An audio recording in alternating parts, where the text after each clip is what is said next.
Good afternoon. Good afternoon, everyone. Once again, welcome back to my channel, Mindful English with Shivani Sharma. और जो आज हम topic discuss करने जा रहे हैं that is a topic of 10th class writing skill. Grammar का राइटिंग स्किल का टॉपिक है और टॉपिक का नाम क्या है? Analytical paragraph. आज मैं वीडियो बनाने के लिए तैयार नहीं थी. मेरा तैयार इन द सेंस कि आज मेरे पास टाइम थोड़ा सा कम था, लेकिन मुझे मेरे कुछ बच्चों ने कहा, इन द सेंस कि मुझे कुछ जानने वाले बच्चों ने कहा कि आज आप इसकी बना दीजिए वीडियो. तो मैंने सोचा चलो बना देती हूँ.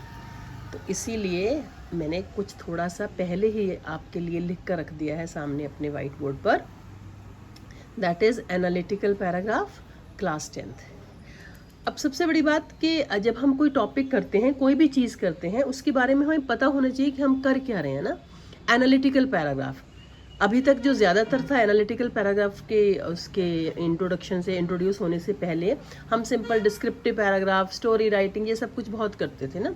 Right a paragraph on school library, population explosion, unemployment, ऐसे हम पैराग्राफ्स बहुत करते थे.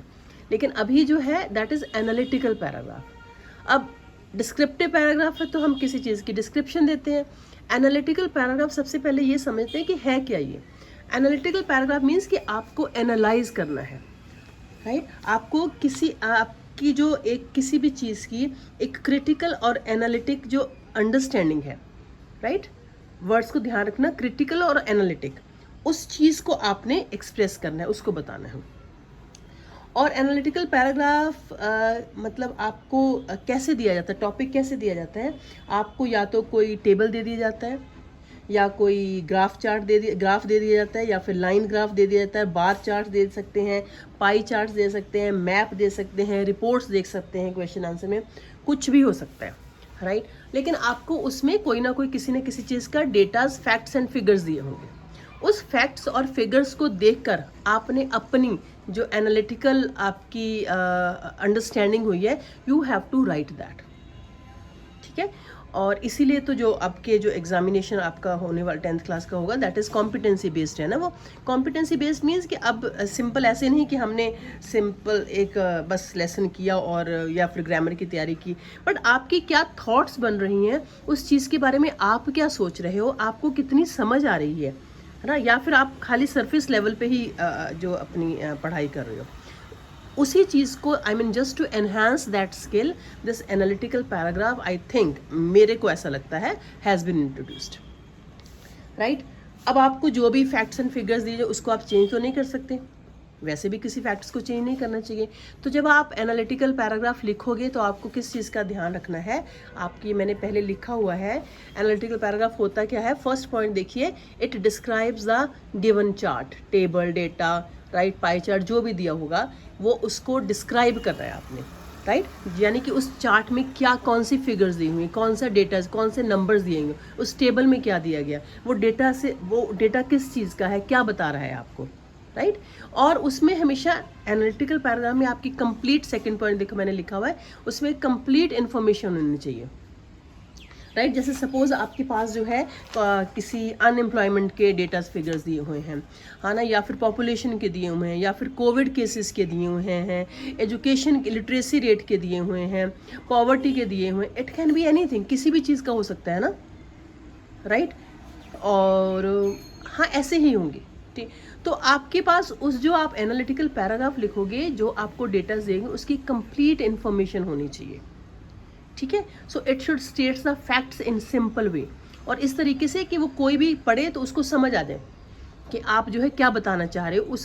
उस जो डेटा में, उस चार्ट में दिया हुआ है, आप उसके थ्रू आप क्या बताना चाह रहे हैं, right. Fourth point is it should have correct use. Obviously अब कोई पैराग्राफ लिख रहे हैं तो ग्रामेटिकल मिस्टेक्स तो नहीं होनी चाहिए. आपको टेंसेस का ध्यान रखना है कि कौन से, क्यों, वो भी आपको देखना पड़ेगा कि आपको कौन से जो फैक्ट्स फिगर्स दिए गए हैं.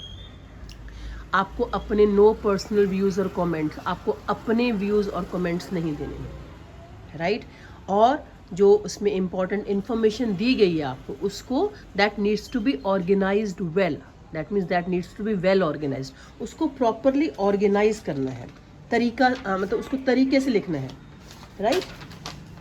और अगर मैं कहूँ आपको कि फर्स्ट जो है, हाँ, हाँ हाँ, जो फर्स्ट है, जैसे सपोज आपको ये बताया जाए कि लाइन ग्राफ है।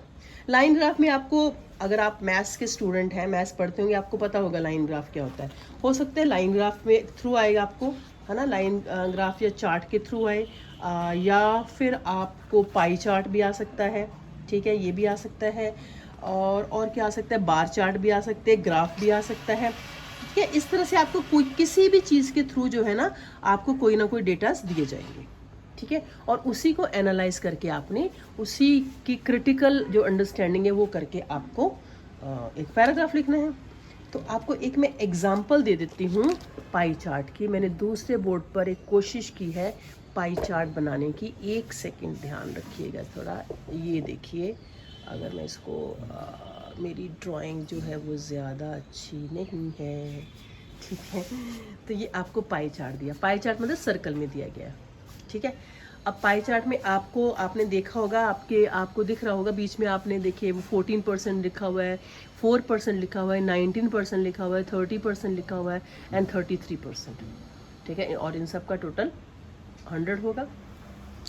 तो ये जो पाई चार्ट है वो मैंने नीचे आपके क्वेश्चन भी लिख दिया है। Pie chart illustrates states how internet users of aged 18+, यानी कि 18 साल या 18 साल प्लस वाले जो बच्चे हैं वो इंटरनेट को किस तरह से यूज़ करते हैं। देखिए, जो स्मार्टफोन है, इंटरनेट है, ये सब इसने हमारी लाइफ में we have received many benefits out of this. लेकिन अगर हम किसी चीज़ का गलत यूज़ करना शुरू कर देंगे तो जो चीज़ हमारे लिए फ़ायदा हो सकती है ऑब्वियसली वो नुकसान भी हो सकती है, तो ठीक है। और ये आजकल हम सुनते भी हैं, पढ़ते भी हैं, देखते भी हैं कि इन चीज़ों के कारण कई बार लाइफ में बहुत सारी प्रॉब्लम्स आ जाती हैं। और आज ही सुबह मैं एक किसी यूनिवर्सिटी की न्यूज़ सुन रही थी, है ना, कोई बात नहीं, उसको छोड़िए आप। और वो सिर्फ इसी स्मार्टफोन या लैपटॉप इसी के यूज़ के कारण जो है, मतलब किस चीज़ का क्या बन जाता है, that is all about that. तो ये जो पाई चार्ट है आपको इसमें ये सब दिया गया है। अब आपको एक मैं वर्ड बताना चाहती हूँ, द पाई चार्ट इलस्ट्रेट्स भी लिख सकते हैं, स्टेट्स भी लिख सकते हैं, ठीक है, डिस्क्राइब्स भी लिख सकते हैं, ठीक है। मतलब आपको ये पता होना चाहिए कि आपको लिखना क्या है। द पाई चार्ट इलस्ट्रेट, वैसे इलस्ट्रेशन का भी आपको मीनिंग पता होगा। इलस्ट्रेशन मीन्स एग्जाम्पल, कि जो पाई चार्ट है ये क्या बता रहा है हमें, how internet users of age, ये वाला है। तो आपको इसको क्वेश्चन क्या होगा, आपको right an analytical paragraph giving necessary details, proper पूरी डिटेल्स देके, और एक जनरल जो हमारी एक जनरल जो ट्रेंड कह सकते हैं, फैशन कह सकते हैं, जनरल वे ऑफ लाइफ बन चुका है उसके बारे में। और जहाँ पर आपको लगे कि कंपैरिजन किया जा सकता है वहाँ आपको एक्चुअल कंपैरिजन करना है, right. It should not be kind of subjective comparison कि हमें क्या लगता है। आपको जो भी कंपैरिजन करना है, जो भी आपको लिखना है एनालिटिकल पैराग्राफ में, that should be based on these figures, these facts, ये जो आपको डेटास दिए गए हैं, ठीक है। जैसे अगर मैं आपको बताऊं कि आप इसमें क्या लिख सकते हो, राइट। फॉर एग्जांपल जो फर्स्ट है द गिवन पाई चार्ट, सबसे पहले आपको ये पता होना चाहिए कि आप कौन कौन से सेंटेंसेस यूज कर सकते हो। द गिवन पाई चार्ट यानी कि जो पाई चार्ट दिया गया है, the above given pie chart, है ना, यानी कि ऊपर दिया गया पाई चार्ट। द इलस्ट, कुछ भी पता, ऐसा सेंटेंस जिससे ये पता हो कि जो आपको पाई चार्ट ऊपर दिया गया है रिप्रेजेंट्स, स्टेट्स, इलस्ट्रेट्स, शोज, ये सारे वर्ड्स आप यूज कर सकते हो, right. The given pie charts, आप इलस्ट्रेट्स भी लिख सकते हो, आप शोज भी लिख सकते हो, आप स्टेट्स भी लिख सकते हो, आप डिस्क्राइब्स भी लिख सकते हो, ठीक है।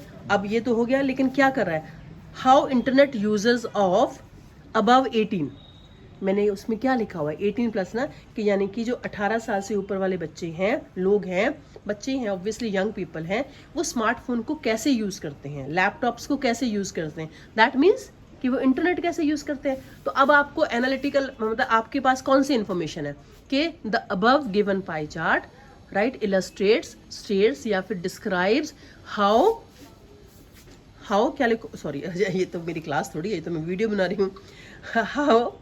How I mean this the survey reveals, ये बताता है कि ये जो सर्वे किया गया इस बारे में, ऑब्वियसली अगर सर्वे किया होगा तभी तो हमें डेटाज मिले होंगे। रिवील मतलब बताना, ये बताता है क्या कि जो यंग लोग हैं, 18+ वाले लोग हैं, वो स्मार्टफोन्स को कैसे यूज़ करते हैं, लैपटॉप्स को कैसे यूज़ करते हैं, अपना जिनकी वेब जो कैसे ब्राउज करते हैं। और अगर देखा जाए तो देखो स्मार्टफोन्स मैंने क्या लिखा हुआ 33%, यानी कि मैक्सिमम यूज़ किसका होता है 33% लोग जो है, सॉरी, जो स्मार्टफोन्स का यूज़ है वो मैक्सिमम लोगों के द्वारा होता है, लोग बच्चों के द्वारा होता है। वो क्यों होता है उसमें लिखना नहीं है आपको क्यों होता है, तो हम लिख सकते हैं कि जो स्मार्टफोन्स है वो ऐसा लगता है कि that is what you can say that seems to be the clear choice, right, कि हर जो है ना ऑलमोस्ट एवरी थर्ड यूज़र जो है ना, ऑलमोस्ट 33% एवरी थर्ड यूज़र हो गया ना, every third user, every third young mind, every third young boy और गर्ल दे यूज़ स्मार्टफोन, क्योंकि स्मार्टफोन तो मुझे लगता है आजकल मोस्टली लोगों के पास है। लैपटॉप फिर भी हो सकता है हमारे पास कभी ना हो किसी के पास, लेकिन स्मार्टफोन तो सबके पास है, तो इसीलिए उसका यूज़ भी ज़्यादा होता है, ठीक है। तो यानी कि 33% जो है वो, ठीक है। और लैपटॉप जो है, लैपटॉप मैंने लिखा है 19%, ठीक है। तो यानी कि लैपटॉप का यूज़ है वो काफ़ी ऑलमोस्ट हाफ तो नहीं कहूँगी, थोड़ा सा हाफ से ज़्यादा है। तो आपको इस तरह से, so that means laptops are also not far behind in this case, यानी कि जो लैपटॉप्स हैं वो भी कोई बहुत ज़्यादा पीछे नहीं है, 33% और 19%। और 14% क्योंकि पीसी जो डेस्कटॉप है जिसको हम कंप्यूटर पहले हम टेबल पर रख के ज़्यादातर यूज़ करते थे, जो हमारा एक टीवी की तरह होता था, उसका यूज़ तो अब काफ़ी कम हो गया है ना। मेरा ख्याल जिनके घरों में है शायद वो भी कई बार कम यूज़ करते, तो वो आपके पास 4% है। 30% जो है वो टैबलेट का यूज़ करते हैं, ठीक है। सो ये मैंने ऐसे ही मतलब एक just to make you understand, आपको समझाने के लिए लिखा है ये, ठीक है। ये कोई ऐसा नहीं कि ट्रू डेटास नहीं हो सकते। तो आप क्या लिख सकते हो, 30% जो है टैबलेट यूज़ कर रहे हैं, 14% मिसलेनियस, मतलब वो कुछ भी यूज़ कर सकते हैं, कभी स्मार्टफोन, कभी लैपटॉप, कभी कुछ, ठीक है। 4% जो यानी कि सबसे मिनिमम यूज़ वो किसका है, वो है आपका डेस्कटॉप का, जिसको हम पीसी बोलते हैं, राइट। और बस इस तरह से आप इसको, और इसके बाद आपको कंक्लूजन देना ज़रूरी है। तो आप क्या लिख सकते हो इसके conclusion, so that means it can be concluded. ये हमने अपने व्यूज़ नहीं देने, हमने कंक्लूजन देना है, right. So what we can write, that it can be concluded that what, the maximum use of smartphone is being done by, मैं passive voice का यूज कर रही हूँ, right. Smartphones are being maximum used by the people, the young people और the ladies और the whatever it is, ठीक है। और जो टैबलेट्स और डेस्कटॉप कंप्यूटर्स है, और वो जो है मतलब जो डेस्कटॉप है, that is not, I think is no more a craze for the people, ठीक है। अब वो ज़्यादा जो क्रेज़ लोगों को डेस्कटॉप यूज़ करने का नहीं रहा है। Tablet is also you can से near the use of smartphone, कि टैबलेट भी जो है वो क्योंकि हैंडी होता है, तो वो टैबलेट जो है उसका स्मार्टफोन के आसपास है। लैपटॉप, मुझे लगता है लैपटॉप थोड़ा सा बड़ा होता है, हैवी होता है, हमें कैरी करने में कई बार हमें सोचना पड़ता है कि लेके जाएँ ना जाएँ, तो इसलिए उसका यूज़ जो है वो 19% है, ठीक है। तो आपको इसी तरह से आपको ये डिफरेंट ऑप्शंस, जिस भी चीज़ को आपकी, जिस चीज़ भी आपको ऑप्शंस दी गई हैं, जिस चीज़ का भी आपको डेटा दिया गया है, जिस चीज़ की फिगर, उसको आपने एनालाइज करके आपने उसको एनालिटिकल पैराग्राफ में लिख देना है। ध्यान देना है कि आपकी ग्रामर का यूज़ जो है वो अलग हो, ठीक है। और वैसे चाहिए तो अलग अलग उसका डेटास का आपको पैराग्राफ चाहिए था, लेकिन अभी इतना ही मुझे लगता काफ़ी है, ठीक है। So I hope you must have understood, specially जिन बच्चों ने मुझे कहा था, ठीक है। मैंने अपनी तरफ से पूरी कोशिश की है समझाने की। So best of luck for your exams, thank you so much, take care, bye bye.